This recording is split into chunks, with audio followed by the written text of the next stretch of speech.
जेजुरीच्या खंडोबाला मानणारे लाखो भक्त आहेत महाराष्ट्र आणि महाराष्ट्राच्या बाहेर, म्हणजे कर्नाटक हा भाग येतो.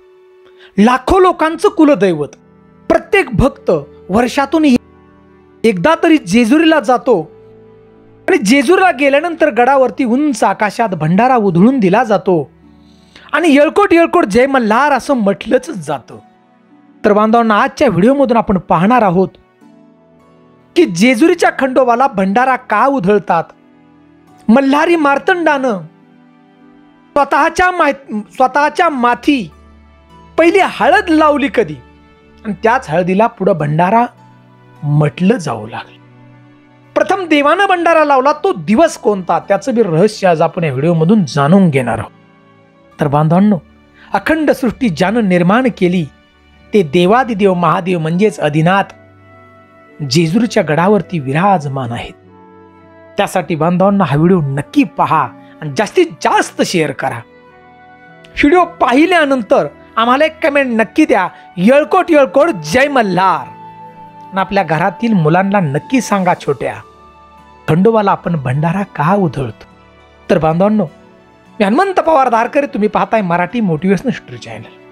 तर बांधवांना, आपल्या भारत देशामध्ये लाखो मंदिर आहेत देवी देवतांची, पण मंदिरात गेल्यानंतर हळद कुंकू त्या ठिकाणी वाहतो, फुलं वाहतो. कित्येक ठिकाणी आपण त्यावेळेला काळ भैरवनाथाच्या मंदिरात जातो त्यावेळेला उंच आकाशात गुलाल उधळला जातो. म्हणजे ज्या वेळेला आपण हळद कुंकू घेतो ना त्यावेळेला तिला हळद म्हटले जातं, म्हणजे हळद पहिली वाहतो आणि तीच हळद उंच आकाशात उधळतो त्यावेळेला तिला भंडारा म्हटलं जातं. पिढ्यानपिढ्या आपण पाहत आलोय, पिढ्यानपिढ्या आपण गाणी ऐकत आलोय की जसं की बिरोबा देवाची ज्या वेळेला यात्रा असते त्यावेळेला उंच आकाशात भंडारा उधळला जातो. त्या भंडाऱ्याचा वास सुद्धा विशिष्ट असतो. अशाच प्रकारे बांधवांनो, ज्या वेळेला आदमापूरला बाळूमामाचा उत्सव असतो त्या उत्सवात सुद्धा उंच आकाशात भंडारा उधळला जातो. पूर्ण आसमान अगदी पिवळं होऊन जात. बाळूमामाच्या नावानं चांग भलं म्हटलं जातं. त्याच प्रकारे बांधवांनो, जेजुरीच्या खंडोबाला भंडारा उधळला जातो. अहो, देवाची ज्या वेळेला पालखी निघते तेव्हा सुद्धा उंच आकाशात भंडाऱ्याची उधळण केली जाते. आपण जेजुरीला जातो बघा, दररोज लाखो लोक जेजुरीला जातात की ज्यांचं कुलदैवत आहे ती, ज्यांचा विश्वास आहे देवावरती, ती लोक जेजुरीला गेल्यानंतर भंडारा हा उंच आकाशात उधळतात. देवाच्या पाया पडल्यानंतर त्या ठिकाणचा जो पुजारी आहे आपल्या माथी 4 बोटं का व्हायना भंडाऱ्याची लावतो आणि ती आपण अभिमानानं लावून घेतो. अहो, हे भव्य असं मंदिर पुण्यापासून फक्त 1.5 तासाच्या अंतरावरती आहे आणि ते गाव म्हणजे जेजुरी, खंडोबाचं जागृत देवस्थान. की बांधवांनो, या मृत्यू लोकामधला कैलास पर्वतच जेजुरीला आहे आणि त्या पर्वतावरती महादेव विराजमान आहेत. 9 लाख पायऱ्या असणारा हा गड सोन्याची जेजुरी म्हणून ओळखलं जातं. तर बांधवांनो, या देवाच्या जेजुरीत वर्षातून 3 वेळा भंडारा उत्सव साजरा होतो. या उत्सवामध्ये संपूर्ण गडावर भंडाऱ्याची उधळण केली जाते. संपूर्ण आकाश भंडाऱ्यानं पिवळं दिसतं, म्हणून तर सोन्याची जेजुरी म्हटलं जातं. आणि भंडारा उधळल्यानंतर प्रत्येक भाविक येळकोट येळकोट जय मल्हार म्हणतोच. तर बांधवांनो, मणी व मल्ल या दैत्याचा पराभव केला देवानं, मारलं त्यांना. तेव्हापासून बांधवांनो, देवाला इथं मल्हारी म्हटलं गेलं. भंडारा उत्सवातील दिवस म्हणजे दुसरा अमावस्या. अहो, देवाची पालखी ज्या वेळेला निघते, देव पालखीत बसतात. मल्हारी मार्तंड, म्हाळसाई देवी आणि पालखी कराहा नदीच्या दिशेने जाते अंघोळीला. अहो, त्या वेळेला सोमवती अमावस्येला महाराष्ट्राच्या कानाकोपऱ्यातून लाखो लोक त्या ठिकाणी येतात आणि उंच आकाशात भंडाऱ्याची त्या ठिकाणी उधळण करतात. येळकोट येळकोट जय मल्हार त्या ठिकाणी म्हटलं जातं. तर बांधवांना, ज्या वेळेला आपण पाहतो आपल्या घरातील लग्न कार्य असतं त्यावेळेला काही ठिकाणी आदल्या दिवशी हळद असते तर काही ठिकाणी लग्ना दिवशी हळद असते. त्यावेळेला दोन्ही नवऱ्या आणि नवरदेवाला आपण हळद लावतो, ते पाहतो आपण. पण बांधवांनो, या ठिकाणी सुद्धा खंडोबा आणि ज्या वेळेला माळसा देवीची भेट होते त्यावेळेला भंडारा उंच आकाशामध्ये उधळला जातो आणि येळकोट येळकोट जय मल्हार म्हटलं जात. तर बांधवांनो, खंडोबा देव म्हणजे महादेवांचा अवतार. खंडोबा देव म्हणजे नवसाला पावणारा देव. म्हाळसा आणि बानाई 2 पत्न्या.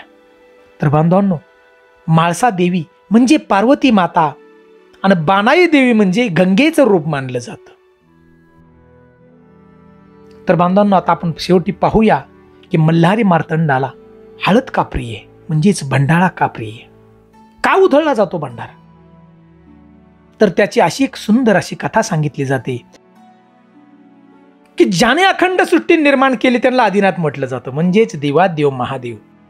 आणि एकदा रात्रीनं भगवान शिवशंकराला आपल्या काळ्या रंगाची नाराजी व्यक्त केली.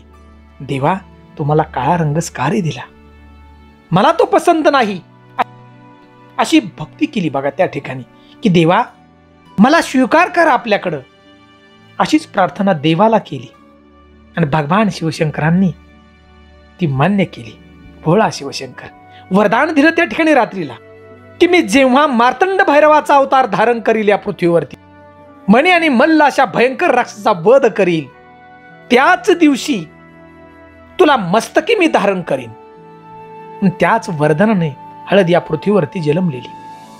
आणि बांधवांनो, तो दिवस मणी आणि मल्ल दैत्याचा वध केला मार्तंड भैरवानं आणि प्रथम आपल्या माती हळद लावली, म्हणजेच भंडारा स्वतः भगवंतानं लावला त्या ठिकाणी मार्तंड भैरवानं.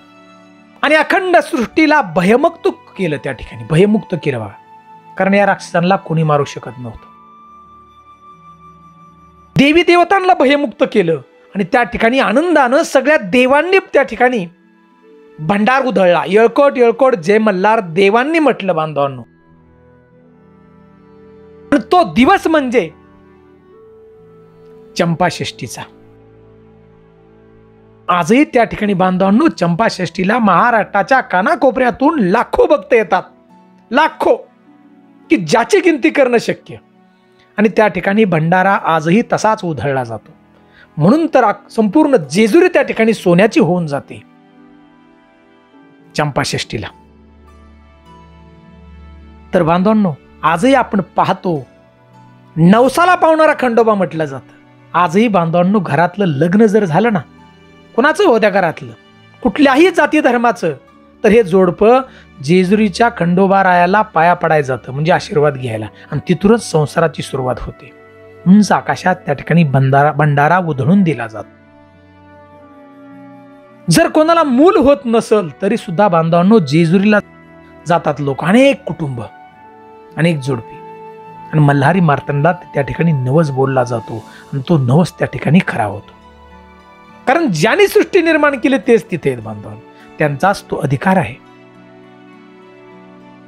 मल्हारी मार्तंडांच्यावरती विश्वास ठेवा. वर्षातून एकदा तरी जेजुरीला जा आणि उंच आकाशात भंडारा उधळून द्या. कारण भंडारा हा मल्हारी मार्तंडांना अतिशय प्रिय आहे. आपलं कुलदैवत असेल तर आम्हाला कमेंट करून नक्की सांगा की आमचं कुलदैवत आहे जेजुरीचा खंडोबा. येळकोट येळकोट जय मल्हार अशी कमेंट द्या. जय हिंद, जय भारत.